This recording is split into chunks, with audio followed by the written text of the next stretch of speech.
Somerby instantly into the path of Cochrane, and a chance for the boy to show his speed now. Well balanced and set for the left foot shot, and what a beautiful goal!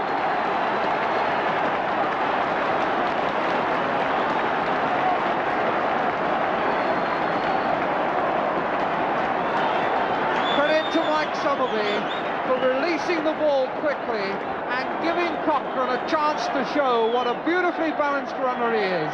As he cut inside, it was never quite clear which way he was going to go, but once he balanced himself for the left foot, the shot was as true as an arrow.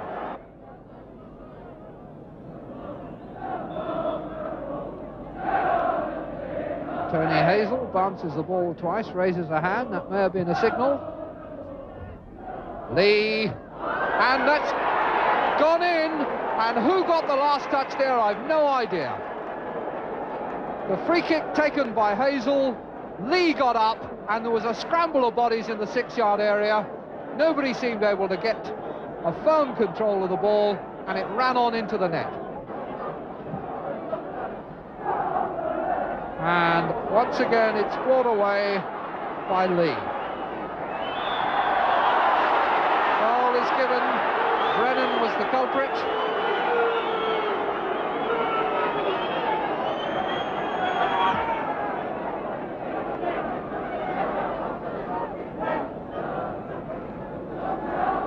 Tony Hazel to take it. And there's another let-off there for Millwall. Maybe not so much a let-off. If you've got a man well positioned on the line, you're entitled to the credit for it. That's the man who did it, Evans. Lee, Brisley. Evans streaking in to play the cross, and what a beauty it was! And a lovely goal! Scored by Barry Fairbrother, and that makes it 3-1. And Fairbrother celebrates his 200th league game with his 3rd goal of the season. Frustratingly, the 70s were destined to end on the low note. George Petchey took over as manager in 1978, and the following year came relegation for the 2nd time in 5 seasons. This match at Bramall Lane was one of the season's few away wins. Today, it's Tamerod and Smith, but it's Walker for Millwall. Being allowed to run all the way and making the most of the chance. The goal for Phil Walker. With 7 minutes gone and a real blow for Sheffield United. Well, they built it up down the left, but there was space for Walker, and with perhaps 1 or 2 defenders slow to close him down, he was allowed to run on and slipped it into the back of the net. The only point Millwall have ever got in league visits here came a couple of years ago, and they may have a chance here for Seasman. Yes, after Mitchell had broken, and it looks like 2 points this afternoon.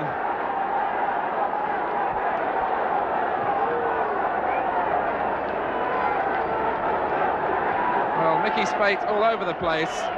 Mitchell making the most of the opportunity, pulling it back right into the stride of John Seasman, who made no mistake.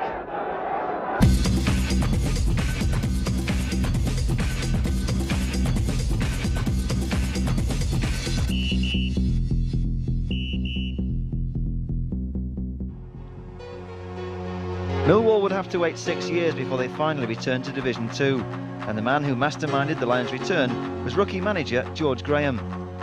When Graham took charge in December 1982, Millwall were bottom of the 3rd Division.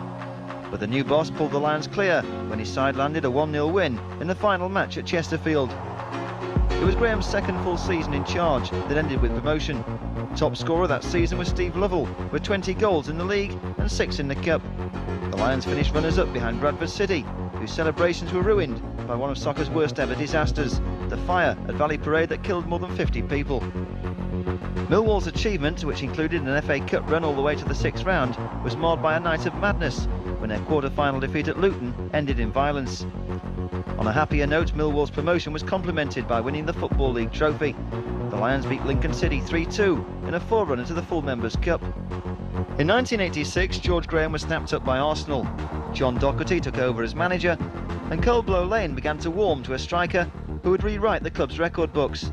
His name was Teddy Sheringham, and and Super Ted was destined to become the club's most prolific goal scorer of all time. When did you feel you'd really settled down at Millwall? That was probably when John Docherty came to the club, along with Frank McClintock.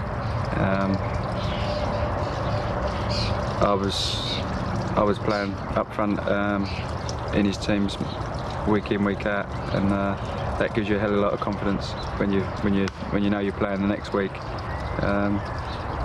And I think I played every game the first season that John Docherty was here, and that was probably my first starting career.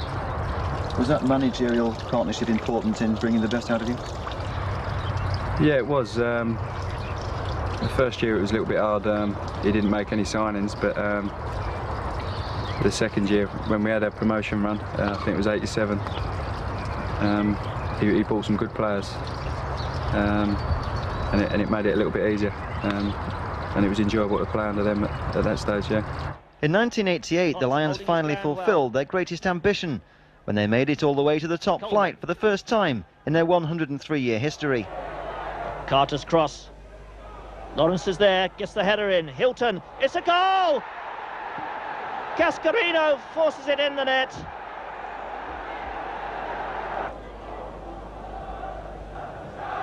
Cleary. Alvin Martin, Carter. Sheringham gets the shot in. It's a goal! Curl it in with that cultured left foot of his. In fact, he knocks it back to Hurlock. Hurlock plays an easy one. Oh, and it must be a goal. A great save by Digby, and a header from Cascarino. The first shot from Alan McCleary.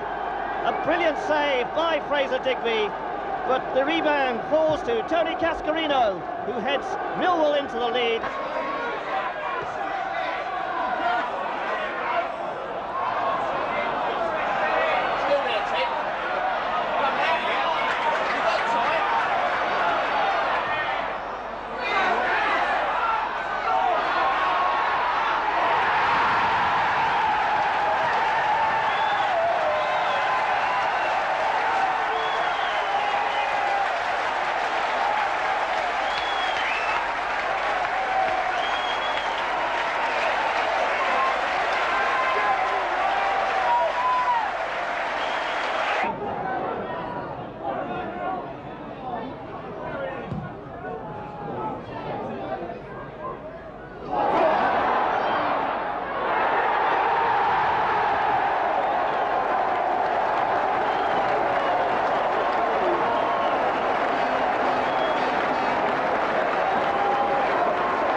Well, a penalty from Kevin O'Callaghan secured that victory at Hull, which gives the Lions the championship with a game in hand.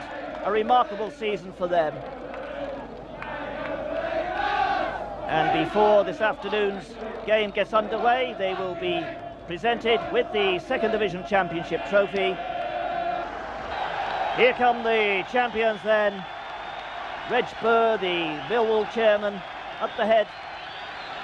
John Docherty and Frank McClintock in the red tracksuit tops. The official presentation to the Millwall team.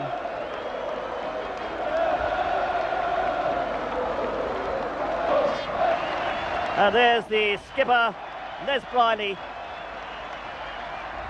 He'll lift the trophy as well. Little Ian Wilson by his side. There's the trophy.